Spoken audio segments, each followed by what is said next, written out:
बड़ौदा में 5 साल पहले आईएमटी की घोषणा की गई थी, लेकिन इस बजट में उसका कोई जिक्र नहीं है। हल्का बड़ौदा में एमआईटी बनाई जाए, ये अपने क्षेत्र की बात उठाई गई। मैंने अपने भाषण के पैरा 53 में भी बोला था कि प्रदेश में 10 औद्योगिक मॉडल टाउनशिप विकसित किए जाएंगे। माननीय अध्यक्ष जी, सबसे पहले हमारे विधायक महोदय इंदुराज नरवाल, बजट में 10 आईएमटी का जिक्र किया गया। बड़ौदा में 5 साल पहले आईएमटी की घोषणा की गई थी, लेकिन इस बजट में उसका कोई जिक्र नहीं है। हल्का बड़ौदा में एमआईटी बनाई जाए, ये अपने क्षेत्र की बात उठाई गई।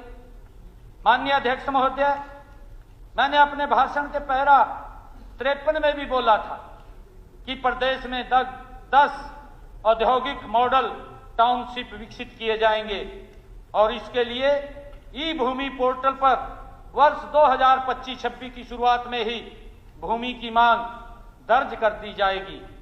हमने यह फैसला नहीं कर रखा कि ये आईएमटी किस किस हलके में बनेगी। हमें जहां जहां भी सुनिश्चित जमीन मिलेगी वहीं वहीं आईएमटी बनाई जाएगी। आदरणीय अध्यक्ष जी, एक्वायर करेंगे जी, मैं उसी का जिक्र कर रहा हूं। आदरणीय अध्यक्ष जी, हम लैंड पूलिंग के जरिए किसानों से जमीन लेते हैं। कांग्रेस की सरकार की तरह जमीन का जबरन अधिग्रहण हम नहीं करते हैं। माननीय अध्यक्ष महोदय, बड़ौदा हलके में आईएमटी के लिए भी हमने भूमि मालिकों से भूमि प्रस्ताव आमंत्रित करने के लिए 7 अगस्त 2020 को ई भूमि पोर्टल पर मांग पत्र अपलोड किया था। भू मालिकों से 1823 एकड़ जमीन के लिए प्रतिक्रियाएं प्राप्त हुई, लेकिन भू मालिकाओं ने बहुत ज्यादा कीमत मांगी। 1 एकड़ के 2.25 करोड़ रुपए भी मांगे गए। यही नहीं, जमीन भी अलग अलग टुकड़ों में थी। माननीय अध्यक्ष जी, मैंने माननीय विधायक से मैं आग्रह करता हूं कि जब 10 औद्योगिक मॉडल टाउनशिप के लिए पोर्टल पर भूमि की मांग की जाएगी तो आप अपने हलके के किसानों को उचित दर मांगने के लिए और फिर लैंड पूलिंग या पार्टनरशिप पूलिंग के तहत ऑफर देने के लिए आप उनसे बातचीत करें, प्रेरित करें। आपके माध्यम से आदरणीय मुख्यमंत्री जी कहना चाहूंगा कि मैं जमीन दिलाने का काम करूंगा। बिल्कुल करिए। हमने कहा है ना कि हम ई भूमि को ऊपर, आप उनको करिए।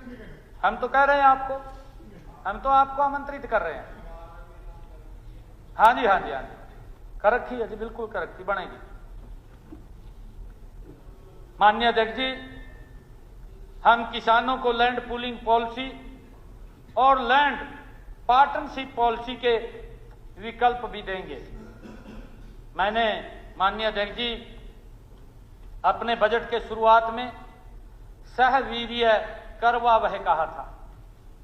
माननीय अध्यक्ष जी, मुझे विश्वास है, अभी इंदुराज जी कह रहे थे कि माननीय सदस्य 10 नए आईएमटी बनाने में हमारे साथ मिलकर ये भी परिश्रम करें। मैं इनको कहना चाहता हूं, ऐसे 10 नए शहर बनाकर माननीय अध्यक्ष जी रोजगार के लाखों नए अवसर बनाने के हमारे संकल्प को पूरा करने में हम कोई कोर कसर नहीं छोड़ेंगे। माननीय अध्यक्ष महोदय।